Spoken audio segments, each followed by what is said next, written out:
नमस्कार दोस्तों, स्वागत करता हूं आपके अपने YouTube चैनल टेक्निकल एजुकेशन पर। दोस्तों, हम लोग फीटर ट्रेड का क्वेश्चन सॉल्व कर रहे थे और आज उसी को आगे बढ़ाने वाले हैं। अब तक आपने पिछले वाला नहीं देखा तो आप ज़रूर प्लेलिस्ट में जाकर देख लेंगे। आज हमारा 5वां भाग होने वाला है, तो चलिए शुरू करते हैं।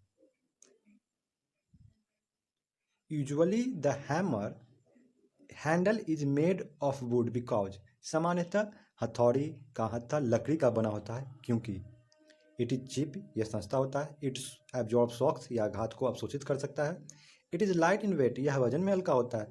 इट इज़ ईजिली अवेलेबल, यह आसानी से उपलब्ध होता है। तो क्या लकड़ी का हैमर में हम लोग लकड़ी का हत्थे क्यों लगाते हैं? क्योंकि यह इट्स एब्जॉर्ब शॉक्स, यह आघात को अवशोषित करता है, इसलिए हम हैंडल लकड़ी का ही बनाते हैं हैमर में। चलिए अगले प्रश्न पे। अगला प्रश्न है कि which portion of a file is hardened and tempered, file का कौन सा भाग कठोर और टेम्पर्ड होता है? टैंक, फ्यूल, बॉडी और हैंडल। तो हम लोग को पता है कि हमारा फाइल का जो है बॉडी जो होता है वो हार्ड एंड टेम्पर होता है। टैंक को छोड़कर बॉडी का जो भाग होता है वो हमारा हार्ड एंड टेम्पर होता है। चलिए अगले प्रश्न पर। अगला प्रश्न है which chisel is use to cut keyway, keyway बनाने के लिए किस छेनी का प्रयोग किया जाता है? Flat chisel, cross cut chisel, round नोच चीजल, डायमंड पॉइंट चीजल। तो हम लोग कीवे बनाते हैं किस चीजल से? तो हम लोग कीवे बनाने के लिए क्रॉस कट चीजल का प्रयोग करते हैं, इसको कैप चीजल भी बोलते हैं। अगला है फ्लैट चीजल। क्या होता है? फ्लैट चीजल का प्रयोग जब हमको चिपिंग करना हो, फ्लैट चीजल का प्रयोग हम लोग करते हैं जब हमको चिपिंग करना हो। राउंड नोच, इसको हाफ राउंड नोच चीजल बोलते हैं, जब हमको क्या करना होता है, कर्व्ड ग्रूव या ऑल ग्रुप होता है। तो हम लोग क्या करते हैं, जब हमको कोई ग्रुप कर्व में काटना हो तो हम लोग हाफ राउंड नोच चीजल का प्रयोग करते हैं। डायमंड पॉइंट चीजल जो होता है अगला है, डायमंड पॉइंट चीजल का जो प्रयोग करते हैं हम लोग, तो जब हमें किसी ज्वाइंट्स का या कॉर्नर का स्क्वायरनेस करना हो तो हम लोग डायमंड पॉइंट चीजल का प्रयोग करते हैं। चलिए अगले प्रश्न पे।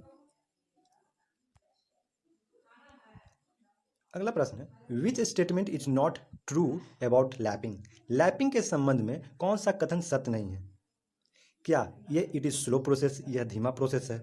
It is an abrasive process, यह एक अपघर्षक प्रोसेस है? इट यूज बॉन्डेड एब्रेसिव, यह बॉन्डेड घर्षक है?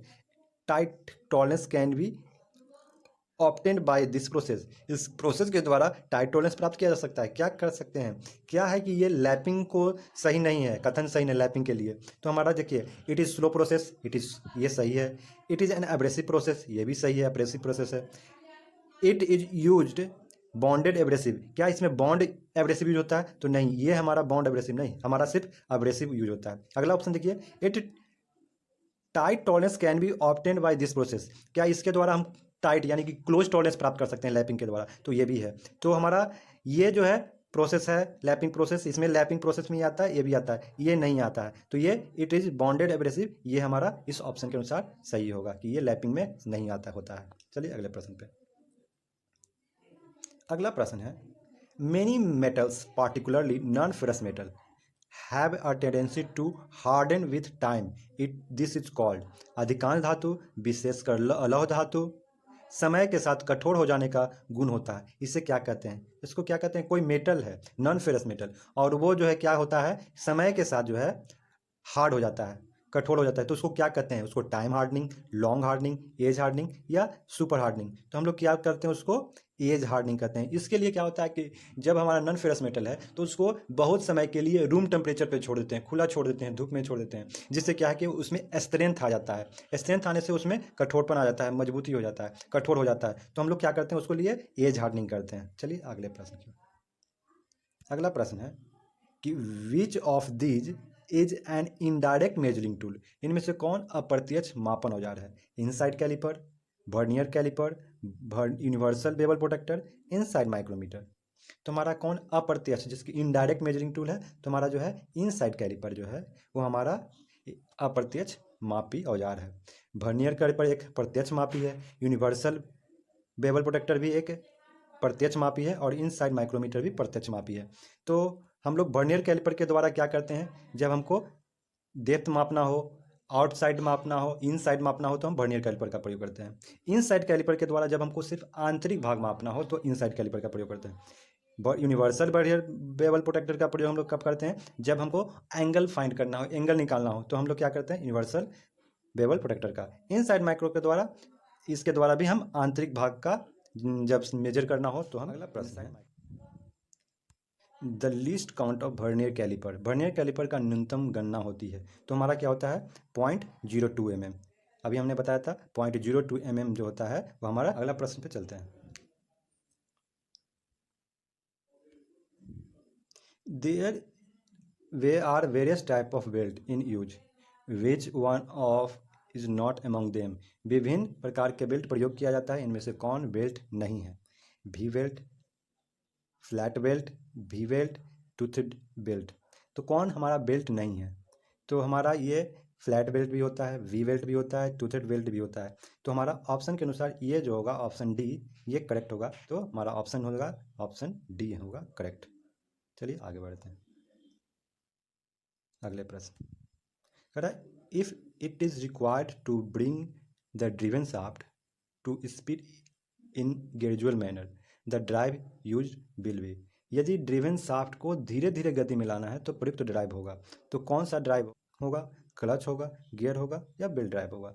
तो हम लोग क्या करते हैं? क्लच के द्वारा जब हमको एंगेजमेंट और एंगेज और डिसएंगेज करना हो, जब स्पीड को हमको एंगेज और डिसएंगेज करना होता है तो हम लोग क्लच का प्रयोग करते हैं। यानी कि गति को तेज करना हो या धीमी करता है तो हम लोग क्लच का प्रयोग करते हैं। तो ये होगा इसका आंसर। और आइए कपलिंग वगैरह जान लेते हैं। कपलिंग क्या होता है?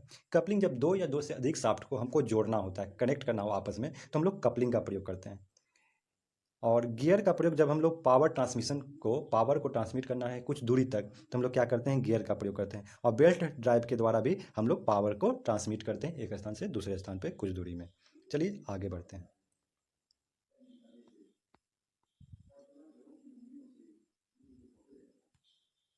देखिए आज का ये अंतिम प्रश्न है, which of these is anti friction bearing. निम्न में से कौन घर्षण रोधी बेरिंग है? Ball bearing, roller bearing, needle bearing, all of these. तो हमारा एंटी फ्रिक्शन बेरिंग, बेरिंग क्या होता है? दो प्रकार के होते हैं, एक फ्रिक्शन बेरिंग होता है और एक एंटी फ्रिक्शन बेरिंग। तो हमारा एंटी फ्रिक्शन बेरिंग के बारे में पूछ रहा है। तो हमारा एंटी फ्रिक्शन क्या होता है? बेरिंग कौन कौन सा होता है? बॉल बेरिंग भी होता है, रोलर बेरिंग भी होता है, नीडल बेरिंग भी होता है। यानी कि हमारा डी ऑल जो होगा वो करेक्ट होगा। ऑप्शन डी हम यहाँ पे सही मारेंगे। चलिए आज का ये प्रश्न समाप्त हुआ। कैसा लगा जरूर बताएं कमेंट करके, और आने वाले दिनों में हम और भी अच्छा प्रयास करेंगे आपको समझाने के लिए। तो अब तक आपने वीडियो को लाइक नहीं किया तो लाइक कर दें, शेयर कर दें तथा अपने यूट्यूब चैनल टेक्निकल एजुकेशन को सब्सक्राइब कर दीजिए। जय हिंद।